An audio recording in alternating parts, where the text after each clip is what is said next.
Turning an established IP into a video game is nothing new. Since pretty much the start of video games, companies have tried their best to take something that makes a lot of money and use it to make even more money. Now, believe it or not, but this practice doesn't always end up making the best product. Bad, Dr. Kendall.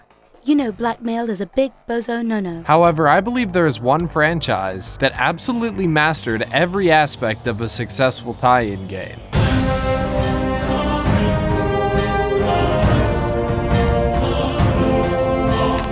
Well, the always controversial South Park is at it again. Now to a new controversy from South Park. South Park. South Park. South Park. Threat against the creators of South Park. A warning by a radical Islamic group right here in America, right here in New York, that they will end up dead because of a cartoon. Now, it's no secret that since the show's inception, South Park has faced a plethora of controversies, which meant that when it came time to finance the game, the creators Matt Stone and Trey Parker funded it themselves through their company South Park Studios, as it was pretty unlikely that outside companies would want to be associated with something like this. All right, I'd like to solve the puzzle. Now, when making the game, the creators had one clear goal. If someone was to walk in the room and watch you play the game, they would think you're watching an episode of South Park. To do this, they partnered with Obsidian Studios. However, during the development process, there were a few bumps in the road. And when it came time to actually release the game, it was published by Ubisoft, which is the same company that published the game from the intro.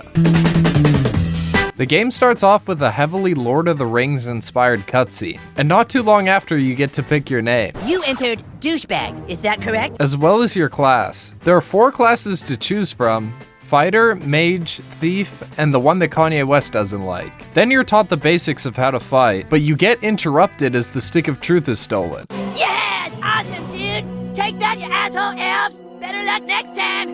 Na na na na na na! We still control the universe! Ha ha ha ha ha! It's God. What? The Stick of Truth. The elves got it. That was your one goddamn job, Clyde! To guard the Stick of fucking Truth! And in order to reclaim the stick, you need to gather the rest of your army. For Tweak and Token, this is pretty easy, but Craig is stuck in detention, so you have to go and break him out of school. And while it may look alarming seeing all these hall monitors on the floor, you have to remember this game is set in America, so this is just another Monday. After that successful mission, you get promoted. He will no longer be called douchebag. New kid, I hereby dub thee Sir Douchebag. Congratulations. And head out to take back the stick. It turns out the stick is in possession of the Bard, and it's your job to fight through his army while he plays Magical songs of enchantment. With magical songs of enchantment. Magical songs of enchantment. After defeating the Bard, you reclaim the stick just in time for bed. It's getting late. The Grand Wizard needs to go night-night.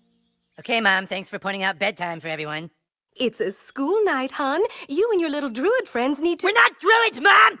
We're fucking warriors and wizards! And then you begin my least favorite mission of the entire game. See, when you go to bed, you actually end up being abducted by aliens. And while you're there, you have to mash a button in order to free yourself from the machine you're stuck to. While this doesn't seem that crazy, when I first played this game back in 2014, I wasn't able to mash the button fast enough, so I had to stare at this for a good hour, staying on alert to turn off the TV in case someone came into the basement. Trauma dump aside, you spend the night working with Randy to escape the alien ship, but this causes it to crash into the town. Luckily though, the government cleanly covers it up. Tom, government workers here are assuring everyone nothing out of the ordinary has happened.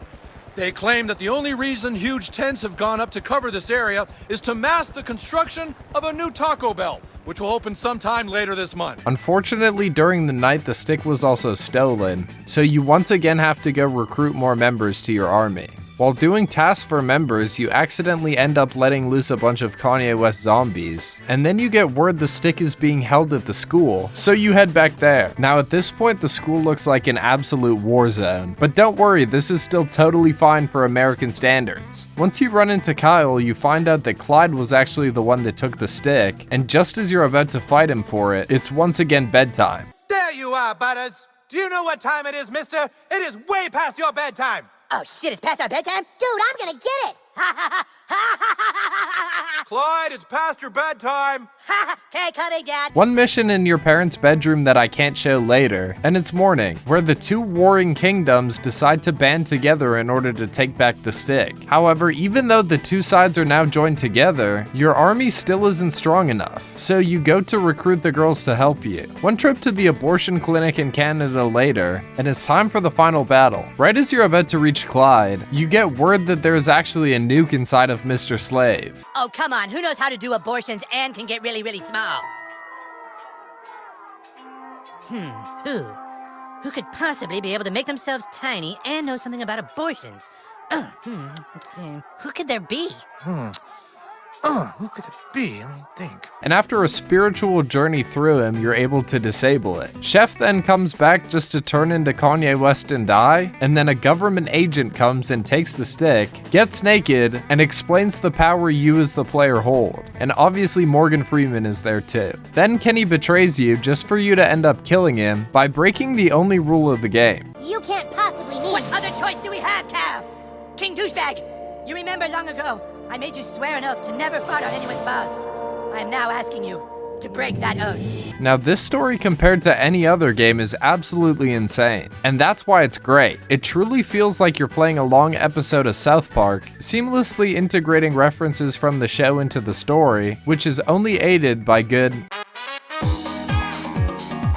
The combat in Stick of Truth follows the traditional turn-based RPG format, kinda similar to Pokemon but with a lot of added elements. Each class has its own unique set of abilities that you can build into depending on preference, and for every attack you receive or perform, there's a QuickTime event which, when done correctly, either decreases your damage taken or increases your damage given. There's also a buddy system that allows you to bring along one other person at a time, and you can swap them out at will, as long as you're allied with them during that point in the story. This can be a super fun way to play with characters you like, or watch the ones you don't like die. The combat also has an entire set of attacks based on farts, which can also enhance your basic attacks. On top of this, using these attacks on controller is also really reactive, which seemed to be pretty important to the developers. And it was really important that you didn't just press a button to fart, but that it was analog. No, you need to feel it go out of your ass. Overall, I think the combat serves its RPG style really well, and while it's not insanely well balanced, the variety keeps you engaged with it pretty much the whole way through the game, and all its elements fit within the game's predetermined...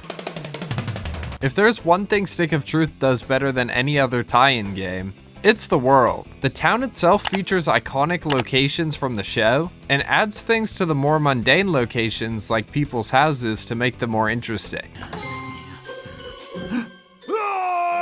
Every kid's closet and room is a showcase of previous events from the show, like Cartman's Awesemo costume and Faith Plus One record. Adding onto this, the game also encourages you to actually go out and explore these places by adding incentives like adding new friends, collecting Chin Pokemon, and helping characters with side quests. Like when you run into Al Gore and talk to him once, and then he proceeds to spam the ever-living shit out of your phone until you help him. Another small detail I liked was during the story when you have to go to Canada, the game instantly takes a shift into an 8-bit style, which I think is hilarious. Overall, for a game that's 11 years old at this point, this game holds up insanely well. The comedy, graphics, and combat is all insanely timeless. If you booted this game up for the first time today, you wouldn't be able to tell its age at all. I think that this game is the gold standard for what a TV show turned game can be, and highly encourage you to play it. If you enjoyed this video, YouTube thinks you might like this one, or you can click here to subscribe.